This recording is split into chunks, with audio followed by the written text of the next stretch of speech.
Fantastic. Well, the reason that you guys are really here is to learn about the Missouri River and the people that live along the Missouri River and how we deal with flooding, how we see the impacts of flooding in our communities and our lives. And we're just absolutely blessed to have Angela from the Missouri Department of Conservation joining us.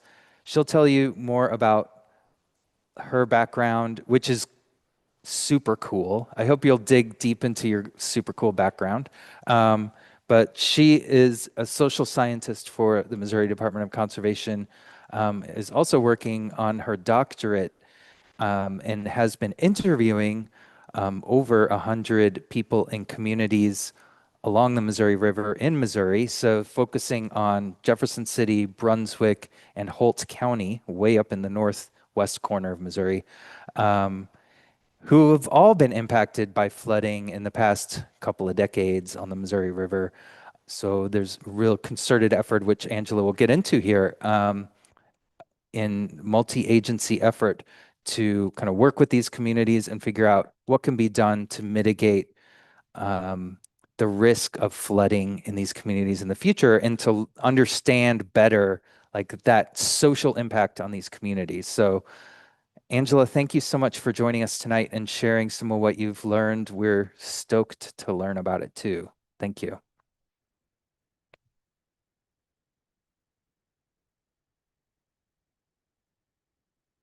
All right, thanks so much, Steve. That was such a generous introduction. Hi, everyone. I know a lot of you, but my name is Angela Catalano.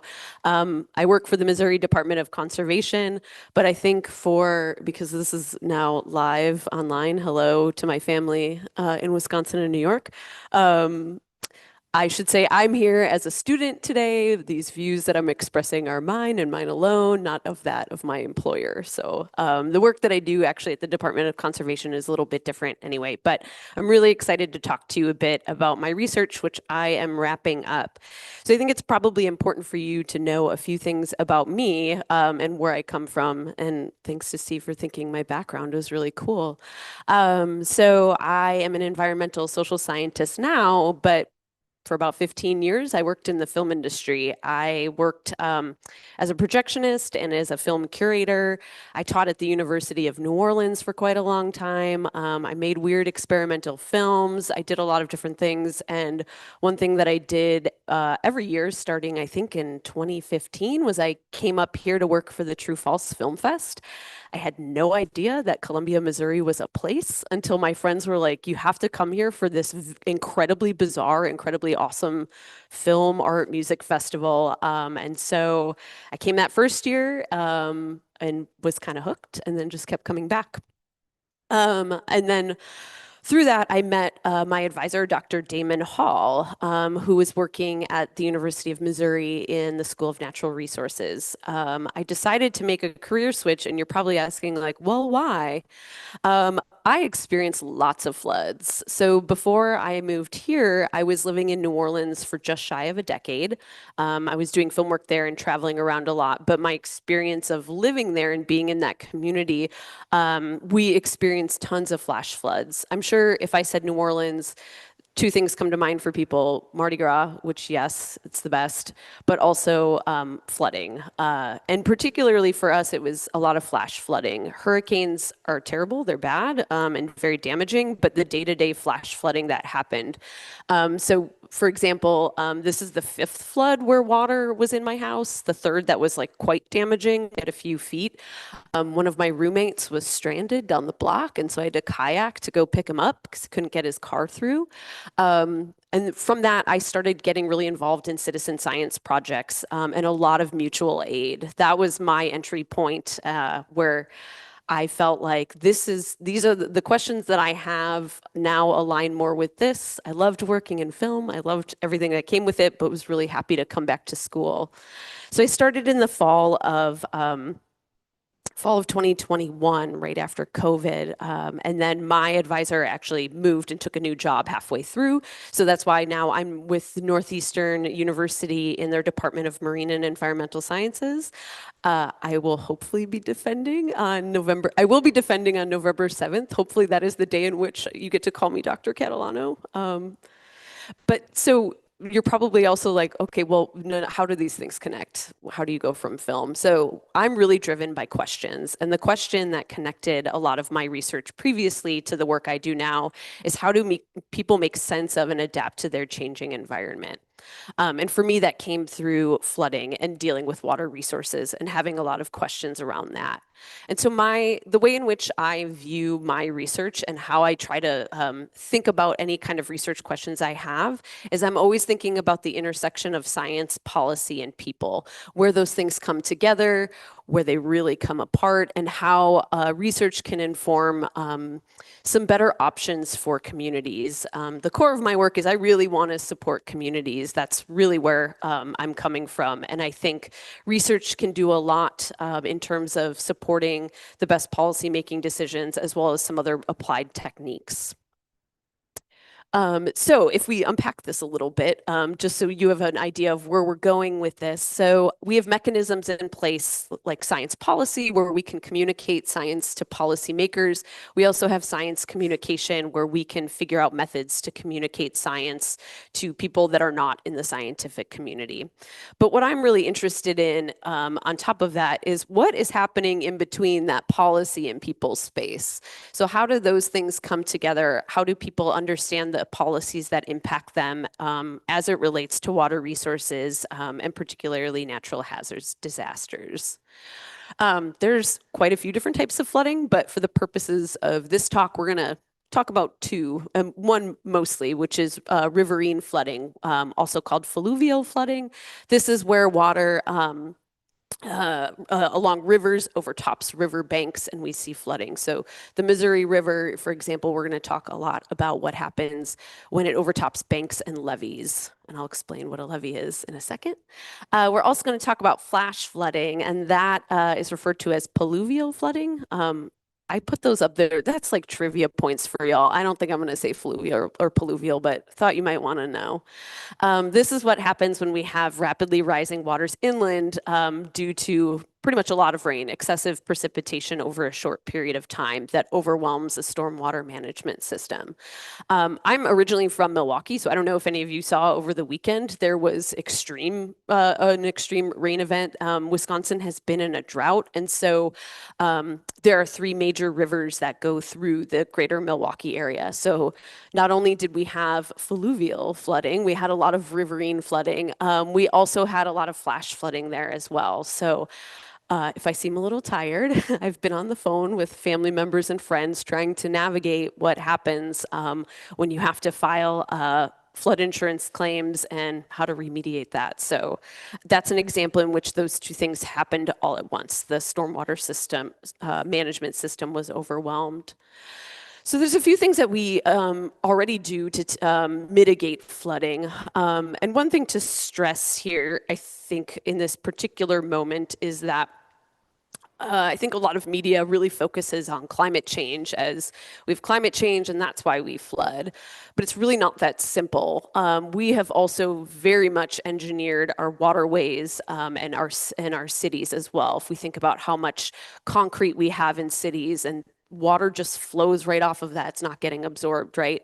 So on top of that, we also have policies that may keep people or encourage them to stay in a place that is a high risk area for flooding. So it's a really complicated system. And so a lot of what I think about with my work too is how do we pull at those different strings? It's not one thing. We're not going to have a single solution. It might involve a lot of different options. So what we do with flooding right now along waterways, many of you are probably familiar or hopefully have seen some of the levees that are along the Missouri River.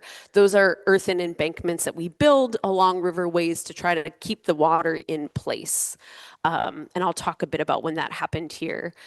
We can also construct water storage areas, so water can pool in a particular spot. That's really becoming more popular in urban areas. There's something called nature-based solutions. It's also really popular right now, where maybe we construct wetlands, we can plant trees in floodplains to either slow the water as it's coming in, act as like more of an absorption. And then lastly, when things are really bad, we talk about moving entire communities or moving parts of them. That's referred to as managed retreat, also proactive relocation. That is really when we figure there's nothing else we can do. We just have to get people out of harm's way. I think we hear about that mostly now on the coast with rising sea levels and erosion. So in the research, there's some work being done to figure out, okay, how with this complicated system, how do we proactively figure out solutions that are both technically sound and work for the communities that they're going to impact? Usually what's called technocratic or expert approaches are favored in flood mitigation planning. So we create models, we think about ways to re-engineer a system, and that's generally what's considered favorable. But that often overlooks social aspects of a community. So what are the social and cultural implications of whatever mitigation technique that we are doing? Can a community afford whatever is being proposed? Finances are a huge part of this, and the economic makeup of doing infrastructure changes and then the aftermath of that as well have to be taken into consideration. We have a lot of research that shows that effectively managed public participation can help mitigate that, any kind of tension between experts and their communities.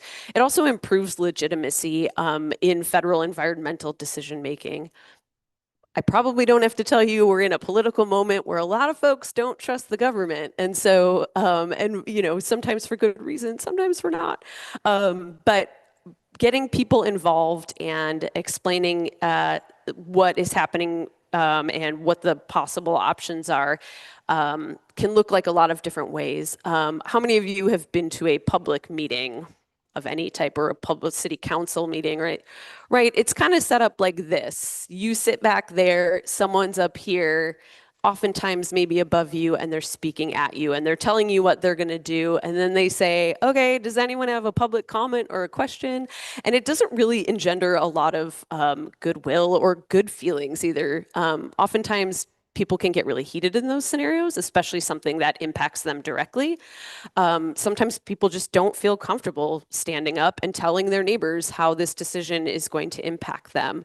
So there's a lot of research happening right now to try to figure out, okay, so what would work out better for us?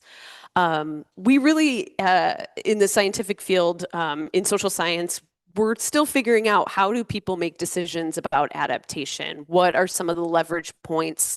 What are they thinking about when they make decisions about staying, about leaving after a lot of flooding events? And so right now there's a call for more stakeholder or community engagement to try to better understand how people make those decisions in order to support the folks that have to kind of, you know, make those decisions for them. So another thing that's really important in this conversation is that language is really powerful in these conversations. You know, I didn't know if I could still use Drake after Kendrick Lamar, but I went with it. I hope it's fine. But now I'm saying this on the internet. I'm going to get some comments, I'm sure. But there has been recently a significant shift in language. So previously in policy and the scientific community, we would talk about flood control. And if we think about that phrase, how do we control floods, right? The idea being that we're going to try to make them do what we want. And that's not really how that happens. Particularly now, we have aging infrastructure, we have eroding infrastructure, we have communities in places that weren't there when these infrastructure were put in place.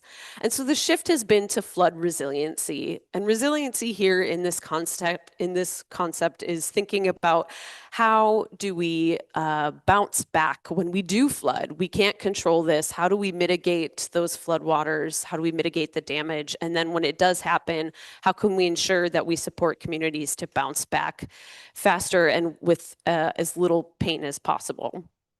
And so since we're going to be talking a lot about policies, I want to tell you a bit about the agency we're going to talk about today, which is the U.S. Army Corps of Engineers. I'll probably call them the Corps or USACE just because that's a really long name. Um, they were authorized under the Rivers and Harbors Act of 1899. It's a very long time ago to protect our navigable waters. Those are major waterways. And so for us, in the context of this talk, they oversee the Missouri River navigation. After significant flooding events in the early 1900s, Congress passed what's called the Flood Control Act of 1944. This was significant legislation here for the Missouri River. Part of that is something called the Pick-Sloan program, which could be a whole talk in and of itself. But for the purpose of this, I'm going to give you a very reductive and kind of simplified version. Ultimately, it gave the Corps authorization to construct, modify, and maintain a series of reservoirs, dams, and create a levee system. This is significant here along the Missouri River as well as the Mississippi River because, I just got a little louder.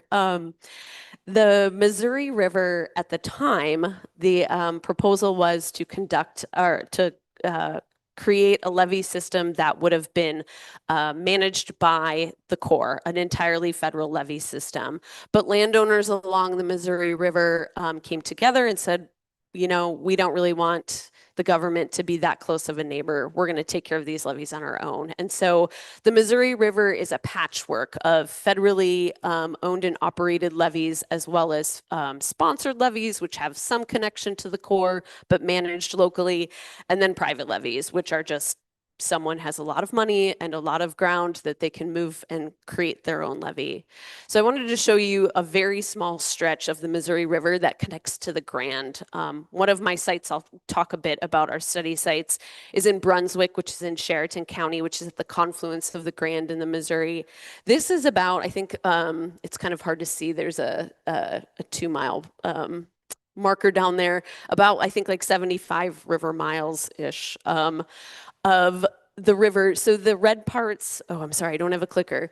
The red parts those are individual levees. And if you see all these names here, this stretch of the river, that's 22 different levee districts, only one of which, oh yeah, I can actually use the pointer. So the red parts are levees, and then the names here are the the boards and the districts that oversee them. Of these 22, there's only one that is federally operated. So as you can see, this is a lot of different groups operating in a very small space. And if you flood, all of these groups have to come together and figure out how to manage this afterwards, should there be a breach or an overtopping. So it's a really complicated system. So this system has mostly worked. We've had major floods along the Missouri River in 1952, 84, and of course, I think a lot of you probably know from 1993. There's also parts of the river in 2011 that were impacted by major flooding. But the catalyzing event for my study and what we're going to talk about mostly is in 2019. So in 2019, there was, over the winter, we have a record snowpack up in the Rocky Mountains. And then by early March, we have what's called a hydroclimatic event in which temperatures rose to about 60 degrees. And we have a massive snowmelt and then an extreme precipitation event. In some places, there was 2 inches of rainfall recorded per hour. So all of that water was melting and coming into the river very quickly. And so what happens is not only does it overtop these levees, it did start to overtop some of the reservoirs, the smaller ones along the Missouri, and then the Corps was forced to open up the main stem or the reservoir at Gavin's Point, which sent a wall of water down the river. And so this last image here, you can see on the left-hand side, this would be the river pre-flooding, and then all this darkness here, that is where water has spread out. So this cost billions of dollars across of damage across Nebraska, Iowa, Missouri, and Kansas. It also set a record for the dates of emergency operations for the Corps, their Kansas City district at 279 days. That's the majority of the year. And I'll talk a bit about how long the water was on the land. But the governors from those 4 states came together and signed a memorandum of agreement saying, okay, we got to think about this differently. We're going to work together. We need to work with the Corps. How do we think about our river as a system instead of these like patchwork solutions? So under the Water Resources Development Act of 2020, Congress passed what's called the Lower Missouri River Flood Risk and Resiliency Study. I'll just call it the LOMO study. Makes it much easier. What that was intended to do was to study, to create a system-wide planning study for the Corps to think about the engineering and where the river was at. What does the river look like right now? And what could we be doing differently? And what are the points at which we need to make changes that will best suit the entire lower Missouri River Basin? This also authorized initially three spin-off study sites. There are more being added now. This study is still underway, but I'm going to talk to you about this phase 1, which was determined to be Holt County, which is in the northwest part of the state, Brunswick, and then Jeff City. And so part of this that's a pretty big switch for the Corps in how they approached these studies was they needed to consider what is called a locally preferred option. So they have to figure out, like, what do the people want? Because they could say, okay, well, we have to set this levee back, but the community might say, absolutely not, you're not doing that. And again, because there is some private entities that both own land and manage some of these either private levees or these like co-sponsored levees, you have to have them agree to this so that you can move this without doing something like eminent domain. But we won't get into that in this presentation. But this locally preferred option, this is where the lab comes in, where I work with. So I was brought on by Damon. Our study took place over 3 years. I was on all 3 years. We brought on a second PhD student. His name is Gerardo. So the 3 of us worked together on this. We decided, okay, so what is it that we're trying to get at here with the Corps? And so for our overarching study, we were thinking about for communities that experience this repetitive flooding, how do they, the stakeholders, the community members, which includes the residents and policymakers, how do they assess flood risk? And so we also wanted to know then, so how does that assessment then inform adaptation decisions? So we decided that because of this, we wanted to do what is called a qualitative research design. And so what that means is, thank you, appreciate the laugh back there.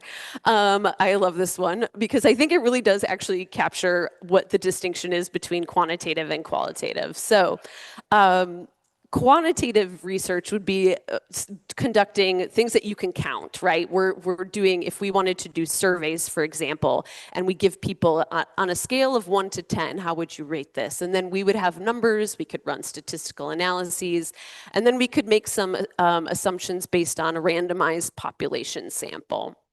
But because this was really more, we wanted to hear from people directly, and we wanted to hear from people that experienced devastating loss and over again.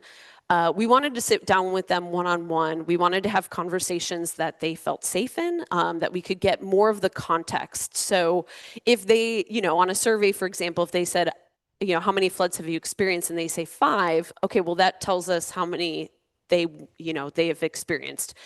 But by having a qualitative approach, that's where we can kind of dig into the richness and like thick descriptions of that. It's like, okay, you went through 5. What did you do? How long did it take you to clean your house? What did it smell like? What were the things you were considering when you went back into that house for the first time? Why do you stay? And those types of questions give us a lot more context and can provide some insight into how people think through those decisions. So other types of qualitative research you can do are focus groups. You can also do policy analysis. And even those surveys, like I mentioned, you can ask questions with numbers, and then you can also have open-ended questions. That's called mixed methods approach. So you're doing both a quantitative and a qualitative element. But we were really trying to generalize to a theory and think about communities. And so that the qualitative approach worked best for the questions that we had. One thing I want to mention, though, through this research design is that our research is not outreach. So we did not go to speak to people and say, okay, the Corps wants to do a levee setback and try to get them to buy in. Our job was to go and listen. We asked questions and we listened and recorded everything to try to really hear people and make them feel heard. That part's really important as well. This is also not education either. So I'm going to highlight one of my chapters where that really deals with misinformation and what things people think are true that are objectively not. It's tricky. That's a really fine line. Our focus was on data collection and having people come and speak with us and be authentic and answer us honestly. And so you need people to trust you. And so I couldn't necessarily, in a lot of instances, correct people or come off as condescending because you don't want to break that connection. You're really just listening to people. So that does present its own limitations as well. But I wanted to clarify what we're doing and what we weren't doing. And so we drafted an interview protocol that addressed our those research questions, and we identified key people to speak with. So again, because we weren't doing something that would be statistically significant, we did what's called purposive sampling. And so we identified people that were directly going to be impacted by any decision that the Corps makes, as well as folks that were actively engaged on the local level on any type of flood mitigation, recovery. So oftentimes with the communities that we worked with, it was levee and drainage board members. We had a lot of farmers, a lot of folks in the ag industry, a lot of local government. And then during those interviews, we did what's called snowball sampling. So you ask people, okay, who else should we be speaking to? And you kind of do that over and over again until you hit what's called a saturation point. When you start talking to people and they're telling you the same things over and over again and you're not getting anything new, that's kind of the point you know when to stop. So we did this interview protocol in what is called semi-structured interviews, where we treated them like conversations.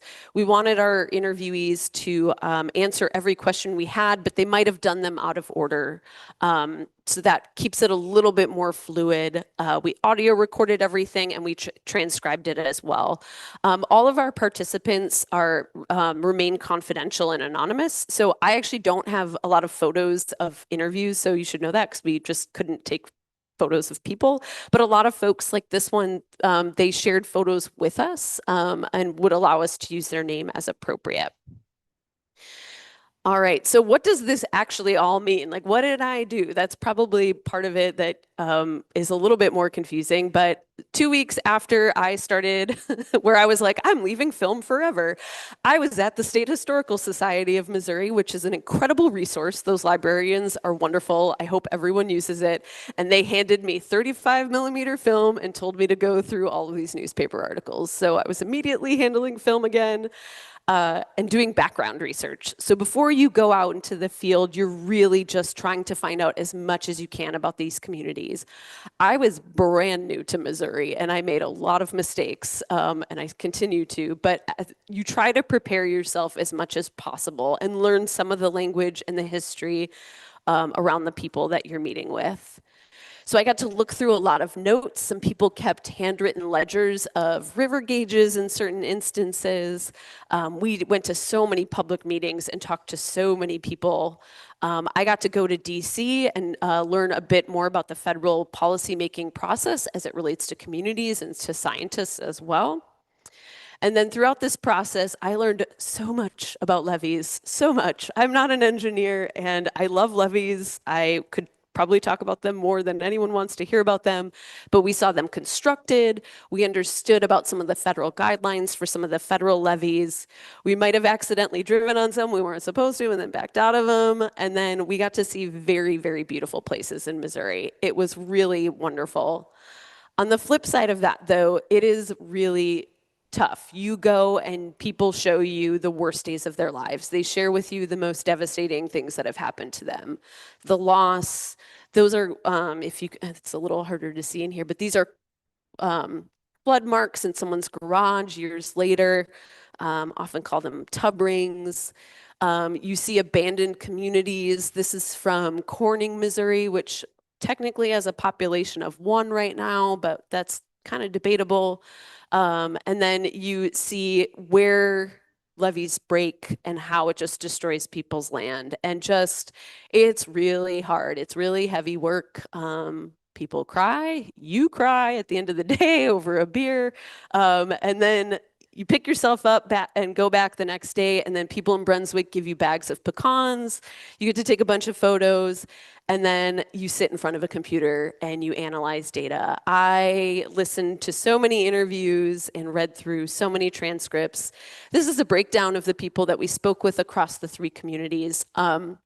I want to point out what seems like kind of an anomaly in Holt County. We only had 20 people that would agree to speak with us.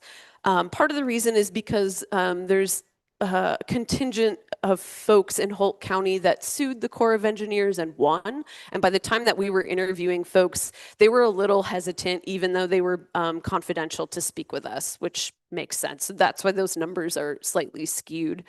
And then in terms of the other numbers, most residents don't live on the Missouri River proper. So we didn't speak to as many folks because that idea of managed retreat doesn't necessarily apply here. Everyone's pretty moved back. So it was a lot of people that were impacted professionally and economically.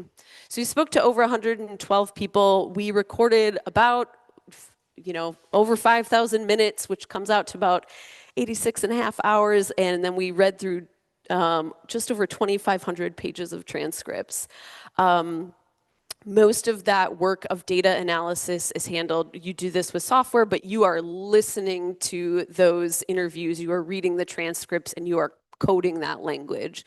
So you pick up everyone's accent, you pick up the words that they use.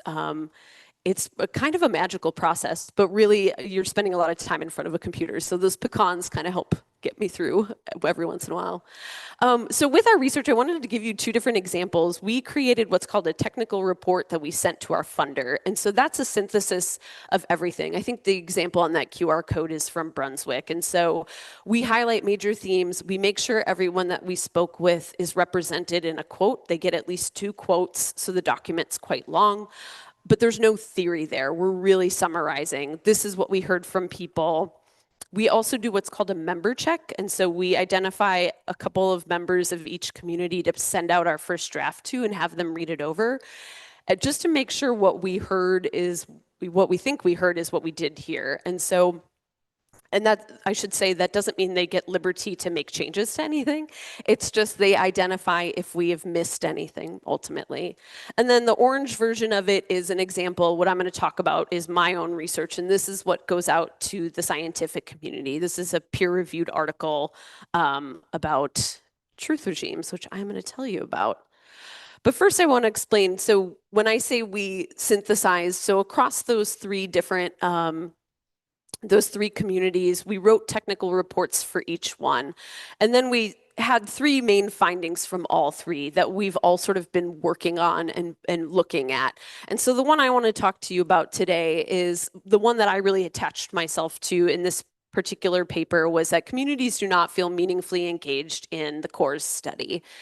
And I heard that over and over again, and I was thinking so much about it. One of the folks had said, my fear is that a lot of these meetings are to show or check the box for, did we have a public meeting? And the implication there being that the Corps is just going to host this meeting, take the comments, and they're going to do whatever they want. They're not going to hear what people said. And so I was thinking a lot about that. What is it that people think these policies are intended to do? What do they believe about how the Corps is managing the river? And then kind of working its way through that. So one thing I noticed was with all 3 sites, folks kept repeating the same idea about what is causing flooding. And I'll identify what those 3 things are in a second. But ultimately, I was thinking about how they craft these narratives to create a local type of power that they can use against the Corps by saying, this is what we believe is happening, and this is what you're doing wrong. And it is a type of misinformation that can get spread. And sometimes it might not be misinformation, it may be true, but it is created and dispersed as a means of power. That's the really significant thing here. It's from a social psychologist, Michel Foucault. It's something called truth regimes, where people craft these ideas of truths that may or may not be true, but they believe them and they use them in order to lobby against experts, for example. So in this case, we can think about truths that they're crafted, they're reinforced, they're redefined, and they're pervasive. I think COVID-19 is a really great example. The vaccines, right? Everyone has their own narrative about what that vaccine is and what it means to them. And if you've ever had to talk to someone who has an opposing view as your own, and you talk to them and they will hold like onto that, right? And it's really difficult to talk because they believe it to be true and they use it as a position of power for themselves. So that's the type of truths that we're talking about here. And from a research perspective for us, it was about looking at how people, what is truth versus an untruth, or something that is, untrue, and who is speaking these truths as well. And so I found three main policy related truth regimes that were reinforced in all three of the communities. So the first one relates to that reservoir system. Folks really believe that the reservoir releases support recreation up in Nebraska, and they're not used to control for flood control. Again, flood control comes back in here, that idea. That's part of what the Corps is tasked with doing, right? They're supposed to mitigate these floods. And so Missouri River folks on the Missouri side are saying, why are you holding water in this reservoir for boats and fishing when you should be releasing it to make sure that we don't flood?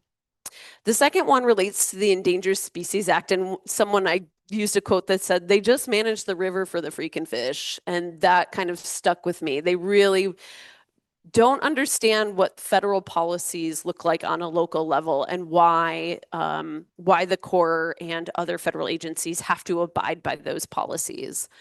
And then lastly, kind of related to those reservoir releases, that river navigation is no longer prioritized by the Corps. They really believe that barge traffic does not really factor into these reservoir releases when it means so much to those agricultural communities.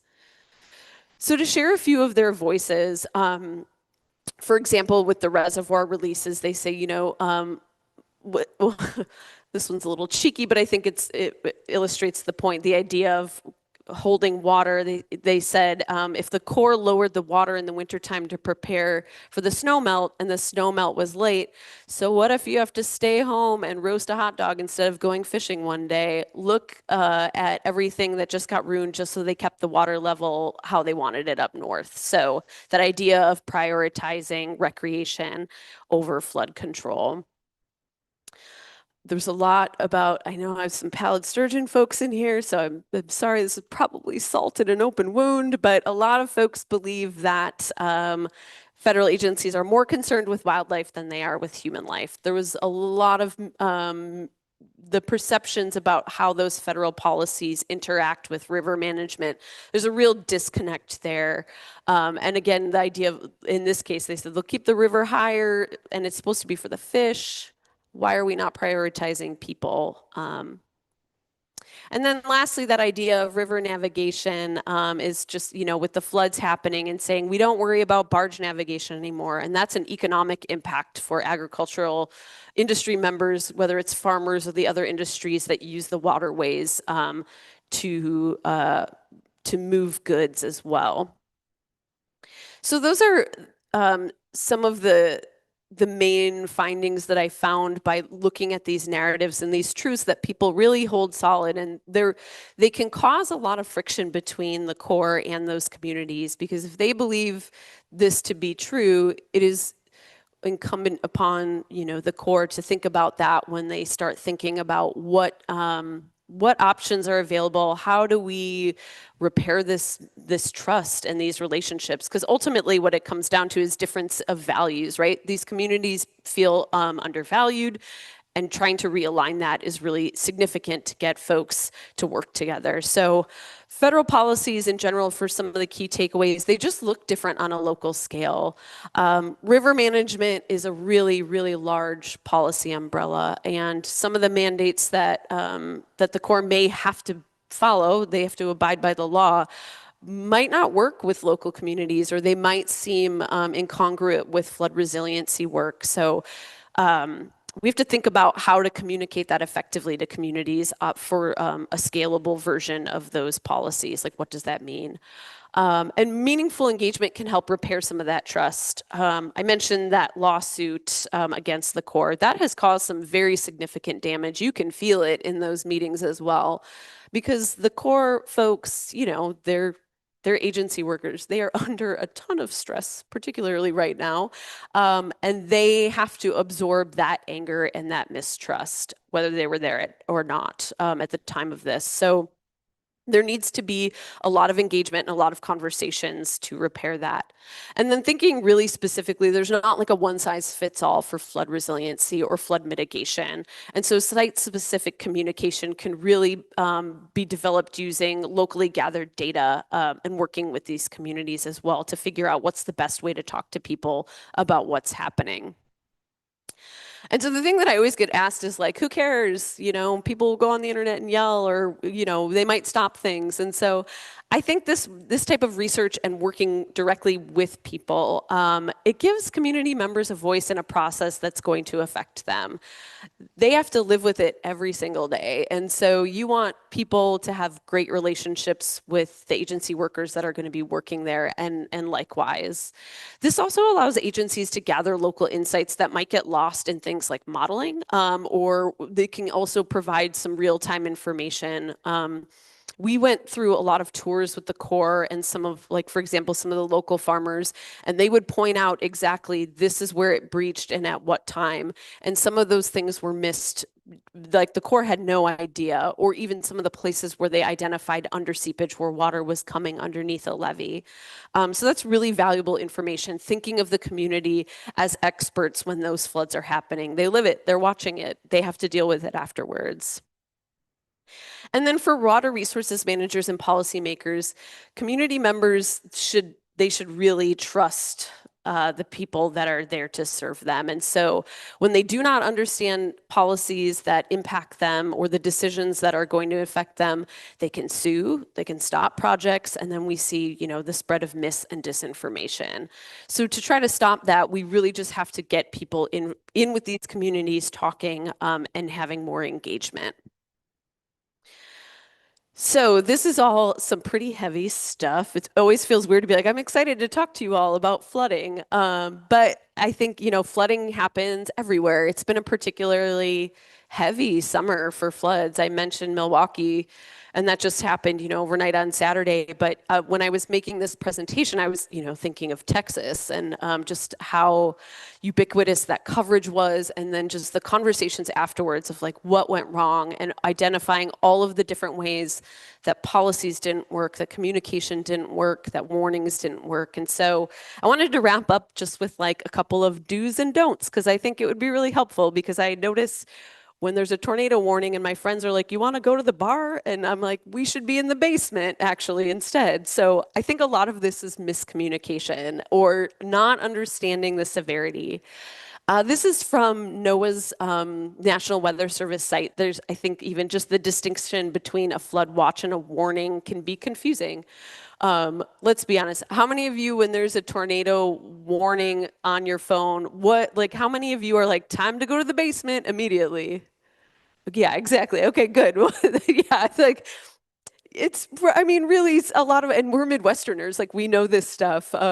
So I think this is a good example where we have a system in place, but whether or not people pay attention to it is a completely different situation. So a good thing to remember, if there's a watch, a flood is possible. So you want to be on alert. But if there's a warning, flood is happening or about to happen, that is when you want to start, I can't believe I'm saying this, checking social media or Reddit. That's where generally people post. They'll show photos. They'll say, can you believe this is happening right now? I would say, to generally avoid that, but that has been a really wonderful source of getting information out quickly that people can see too. A photo is very different than just getting a buzz on your phone.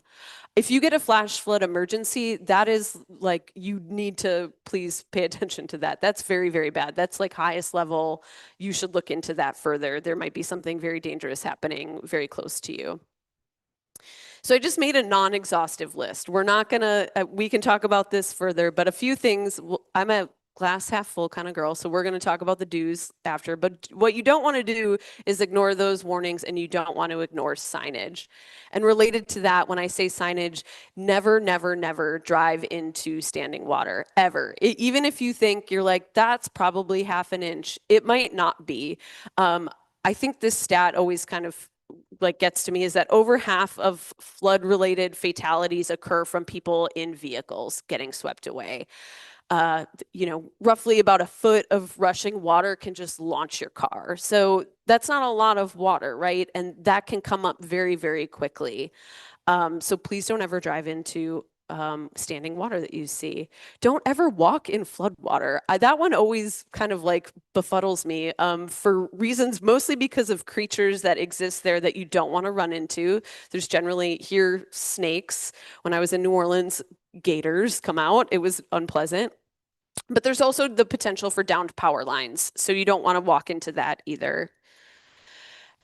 And the one thing that also really motivates a lot of my research is you never want to say to someone who has experienced a flood or experienced numerous floods, like, why don't you just move? It's really reductive. It's really insulting. And again, those social conditions that keep people in a place are varied and they are diverse and they are complicated. Oftentimes people can't afford to move.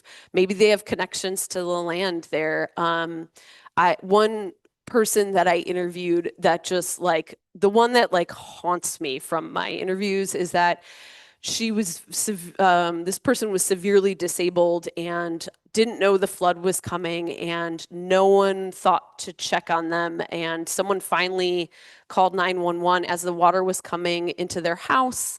They almost drowned because they required people to physically move them out of it. And so but they didn't have money. They went right back to that house when it was done. They have no choice. There's no sadder story than that to me. So be really considerate when people go through disasters and lead with compassion and empathy. But things that you should do, again, heed warnings and signage. I'm going to really keep hammering that one. If water does enter your home, make sure that your home is safe to enter before you walk into it. Again, downed power lines are real. One of the times that we experienced a flood at my house, it had inundated our gas line. So we had a gas leak and we couldn't, even when the water went down, we couldn't go back in the house because it wasn't safe. So those are things you actually don't think of. I remember walking in the house and being like, why does it smell like gas? If you do experience a flood, make sure that you are documenting everything. Take photos, take videos, save receipts, contact your insurance carrier if you have one. If you're a renter like me, oh, I'm so sorry, we have like no rights, but also keep track of all of your receipts and save everything. You don't know what kind of resources will be available to you, so you want to make sure you have a record of everything that you lost. And lastly, I always encourage engaging in mutual aid. That was the thing that really saved me through every flood that I went through was having neighbors and having friends come. Just even bringing a meal. Someone brought me rubber gloves one time and I just wanted to cry because it was like I had torn through my last pair and it was so helpful. And you never know when someone needs that. It's also great to get to know people in your community that you maybe haven't talked to and to make people feel like their place in that community is valuable. I shared some resources that are available online on the website, but just real quick, if you ever do have to go through a flood process, I hope you never do, or other disasters, FEMA is our federal agency that oversees, they have flood maps. You can look and see, hopefully your home is not in a floodplain, but that's where you can go and check for it. You can also get flood insurance through FEMA. There's also a private organization called First Street Foundation that's peer reviewed. They also do flood mapping a little bit quicker than or quite a bit quicker than FEMA does. So they have all sorts of other models available if you're in a place that has wildfire risk. Our state agency is called SEMA. They have resources. And then lastly, I shared one from New Orleans, but they operate everywhere. They're called the Emergency Legal Responders. Their organization is incredible. It's a nonprofit team of attorneys that can provide legal support when disasters happen. So with that, thank you all so much. And I would love to chat about flooding and feel free to ask me any questions.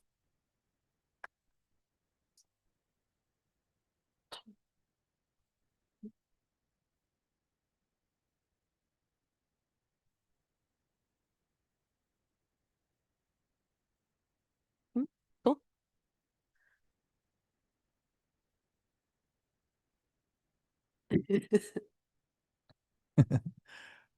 Perhaps. Hello?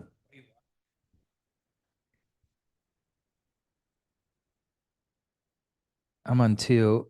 Does anybody have any questions for Angela Hello. Hello. to spur more discussion here? Start out with you. Thank you. So I came in a little late, so I may have missed a detail that relates to this, but I'm really curious how your research on like community response transfers from type of like flood zone to type of flood zone. Like say like there's the way that Missourians respond to the kind of like flood management policies.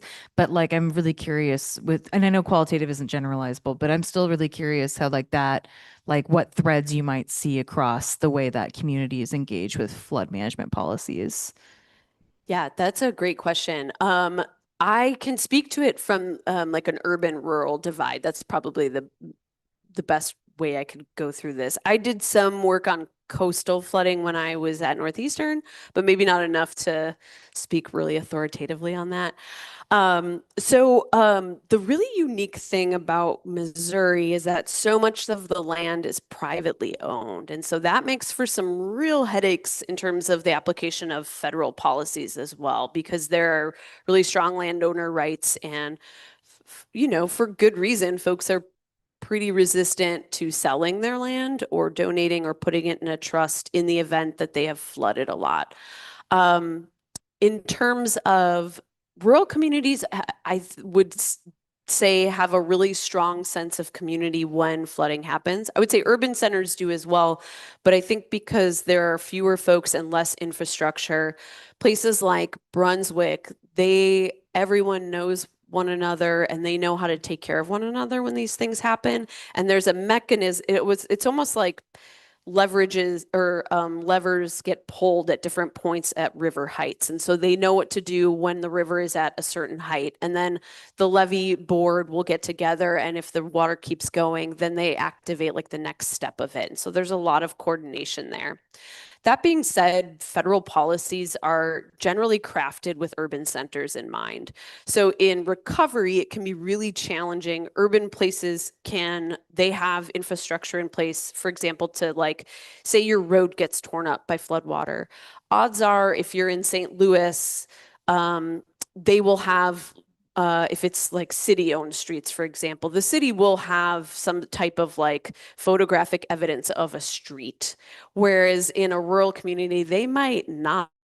If you have to submit that in order to get funding to repair a road, it's just they can't do it.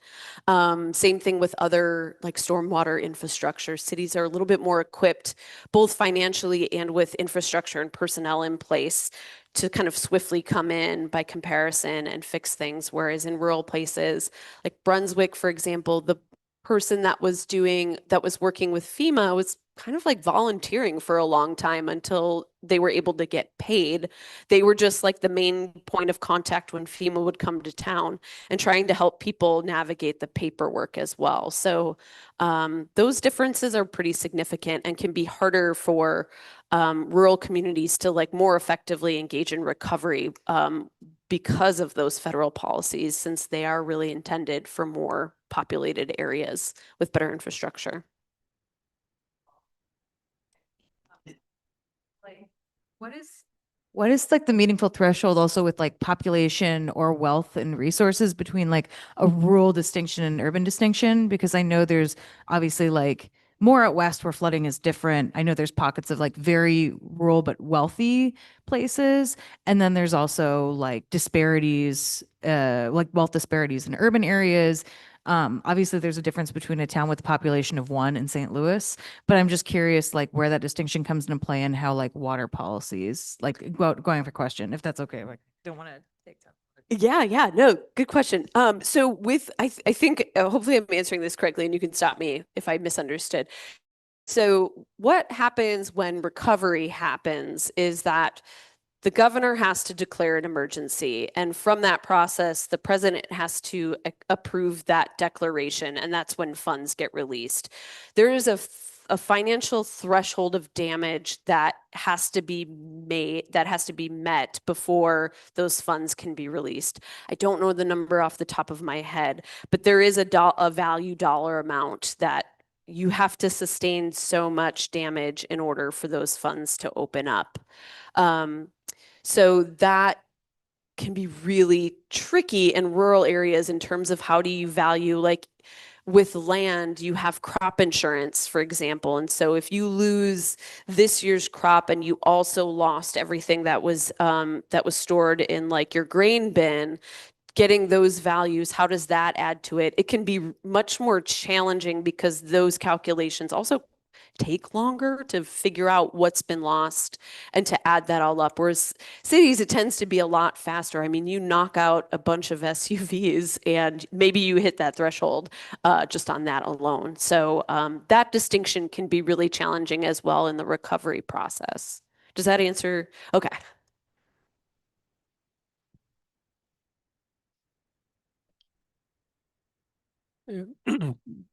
Angela, thanks very much for that talk. Of course, I've heard you talk about this stuff for quite a bit, but something new always comes to mind. And the thing I was wondering about was one of your main takeaways was, well, people don't trust the community engagement process. And it made me wonder about how rapidly they update their truth regimes, because of course I've been watching this go on for 30 years. And I know that the Corps of Engineers is putting an order of magnitude more effort into community outreach, especially after 2019. And you and Damon were out there, as part of that, collecting information. Did any of your respondents recognize that and recognize, or is their truth regime all based on 20, 30 years ago? Ooh, good question. Also, I feel like I should caveat this and explain to everyone. I think the Corps is doing a great job, and they really kind of, yeah, they have received a lot of flack. And I think over the course of working with them over the 4 years and seeing this process evolve and their willingness to engage in hard conversations should be noted. They've done a really great job amidst like a ton of turnover. So I should probably say that. I feel like I'm dumping on the Corps. Um, that's complicated. I feel like the folks that are really actively engaged in trying to make a significant change at the policy level do not hold on to the same truth regimes that, because I think in my analysis, they understand the power dynamic a bit better about what's going to not, and by holding firm to something that hasn't worked for 30 years by and large, to a certain extent, doesn't really serve them anymore. I think also the acknowledgement that the policy space is changing, the floods are changing, even if folks do, still, if they believe that, we should just let go of the pallid sturgeon, they'll still acknowledge that the floods have changed, even though what they're saying is that we've been doing the same thing for this amount of time. And so I think what the distinction along that line, is really about the level of interactions they're having with the Corps proper, as well as their role in helping shift the policy space within their community. I will say I think some of it does come with like the age of the folks that are holding on to particular narratives as well. A lot of the conversations that we had in Holt and Brunswick, because I should have maybe more explicitly said this, those are rural communities. Jefferson City, is our capital, and so the politics of that space are different, but there's an agricultural industry there, and they share some very similar sentiments and did repeat a lot of the same things as the rural communities. But the rural communities are both declining and aging. And so a lot of the conversations were like, okay, well, what happens when you know, we folks that are on this levy board who are now in our 70s and 80s, what happens when we die? And like, do we keep this levy? Who's going to run it? What happens? And I'll be curious, I think, in the next, you know, like 10 or 15 years, if that changeover then starts to shift those narratives into something different, or if they remain ingrained. My inclination is I think that they will probably start to shift, because I think the acknowledgement that things are changing has kind of crept in and sort of like, okay, well, maybe we should be thinking about this differently, because these truths maybe won't hold the same power as they did 15 years ago. But yeah, good question. I haven't really thought about that in the same way. So yeah. Yeah.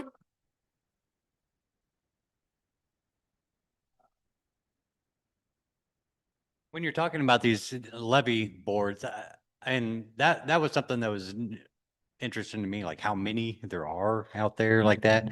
And so is that just like is it like a cooperative of like farmers who are kind of like protecting their land? They've built this levy around their farmland, or?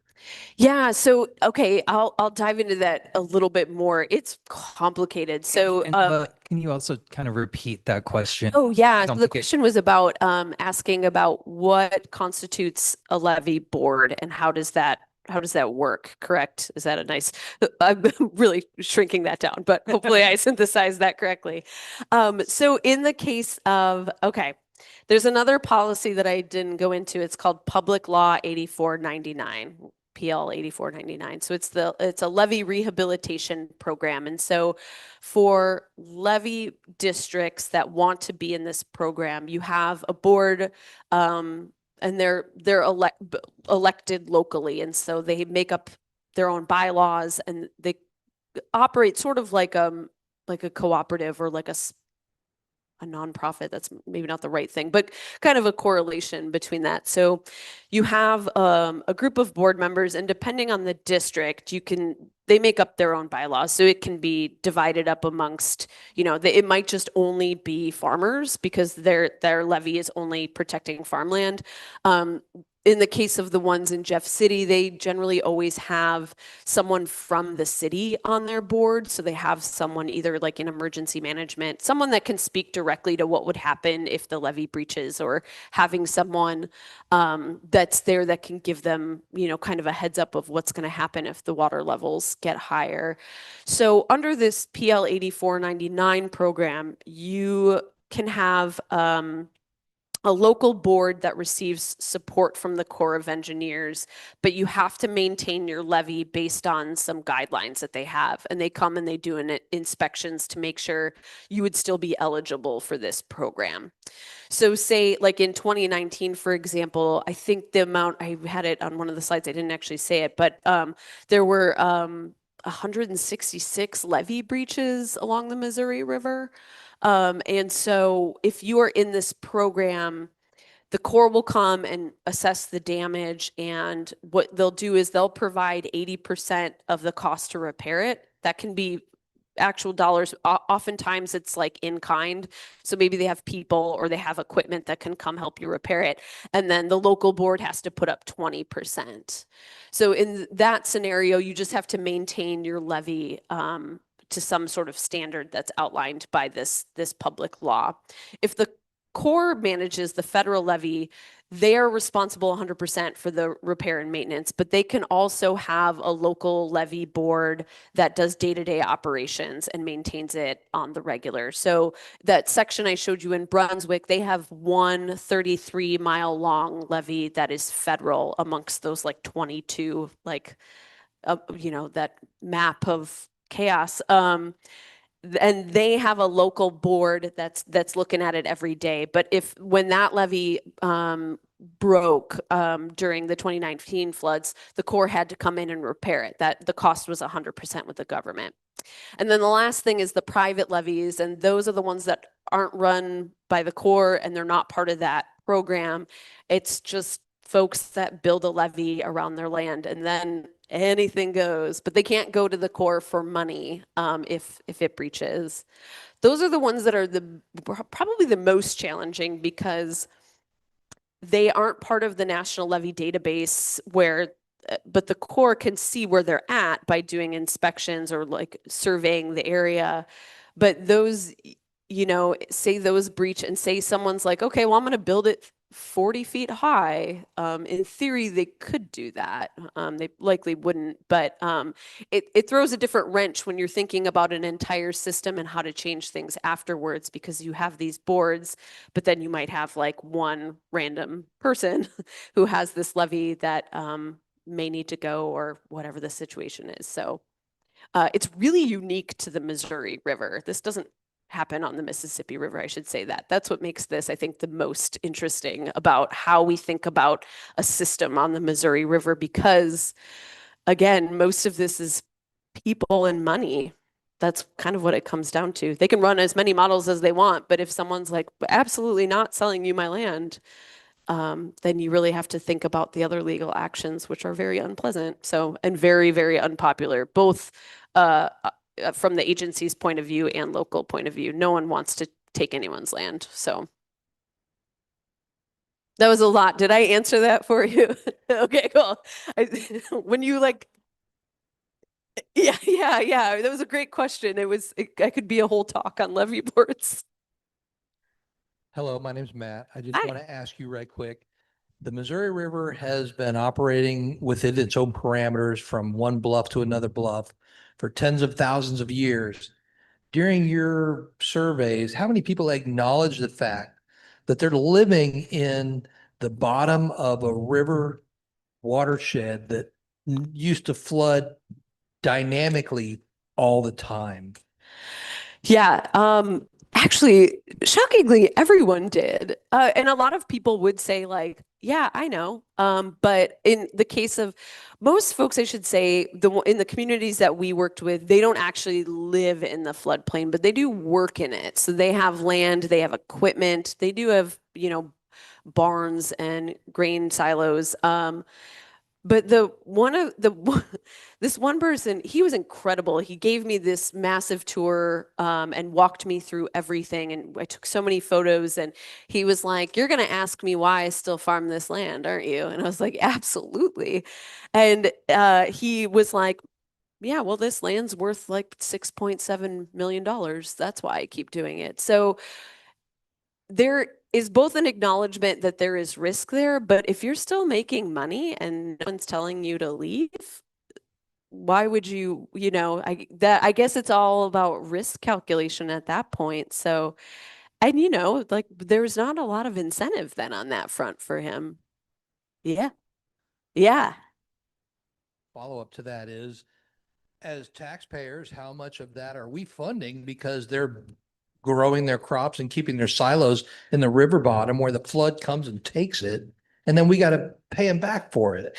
Yeah, great question. And another one that comes up a lot about like, where do the taxpayer dollars come in? That's a little bit more complicated. It really, I don't know the ins and outs of crop insurance, so I can't really speak to that. But I will say, those folks are paying into it. I think it's also worth acknowledging that the industrial agriculture system that's in place right now is pretty challenging, in that a lot of the folks that I interviewed either own a lot of acreage, or a large corporation does, and they just take care of it. So in those instances, the financial part of it gets really fuzzy, and it can be really tough to get hard numbers, both in terms of crop insurance claims. And then, the one thing that folks would tell us was when the rates would go up, they would like triple.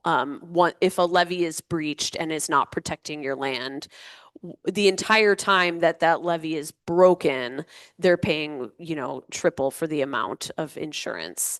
But beyond that, it can be really hard to get those numbers because, again, it's all on private land. And so, even some of the USDA numbers are kind of hard to track down. So I don't have a really great answer for you, but that does come up a lot from folks that in areas where it's not just like ag lands and ag equipment that is being damaged, but also like ancillary buildings. Brunswick's a great example because they have, for those of you who haven't been there, they call it like a bathtub. Where the town sits is at the bottom of this hill, and then it like kind of quickly erodes and drops off into the Grand River for most of it. And so there is also this railroad that comes through it.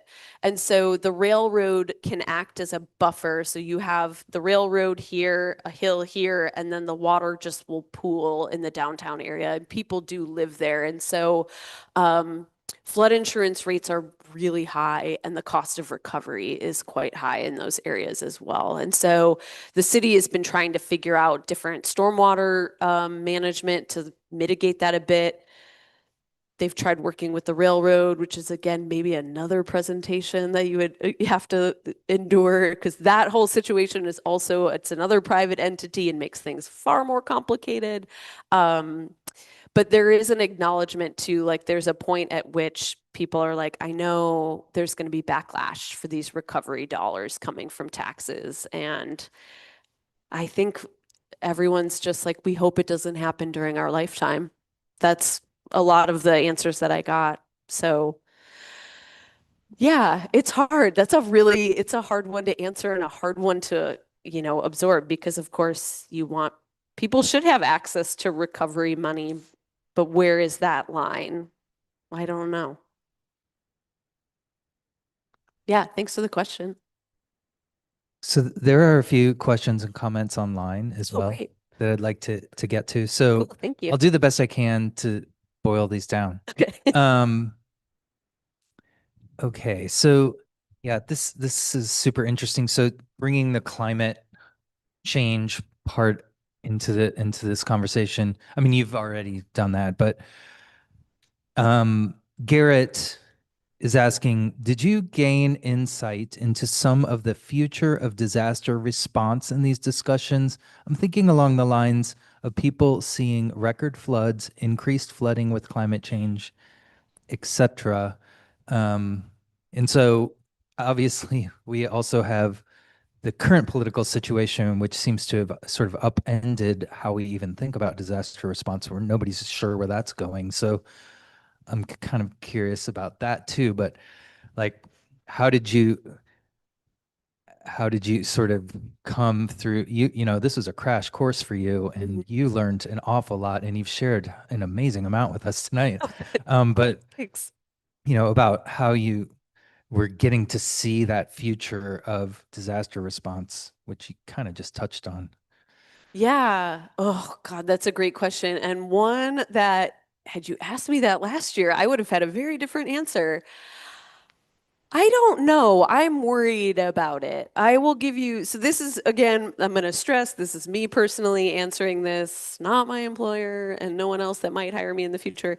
One thing in the disaster research community that I think has been growing over the past few years, there's been a lot of calls for what's called a National Disaster Review Board, and that would be something at the federal level that would review disasters. That also would include not just natural hazards, but other like industrial disasters, terrorism, to go through the process and basically figure out what happened, what can we do to mitigate it, what does recovery look like? Because we don't really have that at the national level. We have FEMA, which responds and does have they have a lot under their umbrella, like more than I can stress. Like COVID fell on FEMA, for example, and recovering from that was hard enough. The other thing that is actually gaining a lot of momentum and some bipartisan support, I believe particularly in the House, is the idea of taking FEMA out of the Department of Homeland Security. I personally support that decision. I don't think that agency should have its own cabinet level appointments. And that would, I think, shift how we would approach recovery and disaster mitigation and adaptation. So if you're interested in that, there's a lot online now about some of the bipartisan bills that are going forward when Congress gets back into place. On the local level, I, you know, it was really interesting. I would say in the rural communities that I interviewed, that again, because they're smaller and more tight knit, I think people just, and they have, and the key part is they've experienced numerous disasters together. And so they have experience, they know how to take care of one another. I will say personally, New Orleans, people know how to take care of each other there. There are really strong connections and resilience amongst the community because they intimately, as we're approaching the 20th anniversary of Hurricane Katrina, understand that the federal agencies might fail them or might overlook what's actually needed. So seeing that in rural communities as well was really empowering. But also it's tough because communities can only do so much to take care of one another, and money is needed. People need to, have their homes be habitable again. And in places where like Brunswick, for example, there's just not a lot of housing stock. So if someone is out of their house, they have to leave the town. They have to go find somewhere else to stay. That costs money, even if you're staying with family. So there's small things in place. I don't know if there was something passed a few years ago for FEMA to allow these like intermediate, there's the like small funds. So if you had to, for example, if you had to evacuate because a flood was imminent, you could save your receipts for a hotel and apply for assistance to get money back, even if your house wasn't damaged. There were small grants for that. I think that's a great step forward. Yeah, that's a great question. I don't know what the future looks like. It is really complicated right now and a little scary. But I think if we take care of one another, that part is really important. Well, So the fact that you included in your very short list of things to do in response to disaster as engage in mutual aid, when it comes down to it, that is ultimately what gets people through, period. absolutely. And that's on a day-to-day basis, but we really see it in disaster events. There's one other kind of more comment, I think. Okay. Um, and this person just wanted to share that it's so important to learn about. I can't explain how refreshing it is to hear about a stakeholder's perspective without the means to an end caveat we see so frequently with the typical education and outreach components of policy work that we are most familiar with. Thank you for being so considerate of the perspectives and nuanced experiences you encountered through your research. That, Truly inspiring. that was really generous. Thank you. I'm glad that resonated. I think sometimes it can be challenging to say to people like, my research is I listen and synthesize, and that part is so important and often overlooked. So Did anyone else have any other questions or comments? Well, I've got a billion and I'm just gonna shut up though and bother you with them later. excellent. Anyone Um, could bother me anytime. That's what I get for putting my contact info up. Boom. Well, thank you so much for the work that you did. I suspect that to some degree, and maybe it's a small degree, but you helped some healing just by having important conversations with people that need to have those conversations over and over again. And thank you for revealing some of the personal side of these, natural disasters that get forgotten so quickly in our communities. I appreciate it. Yeah, thank you so much for inviting me, and thank you all for coming out on a Tuesday in August. I know everyone's on vacation, so I appreciate such a great crowd. Awesome. Cool. Thanks everyone online.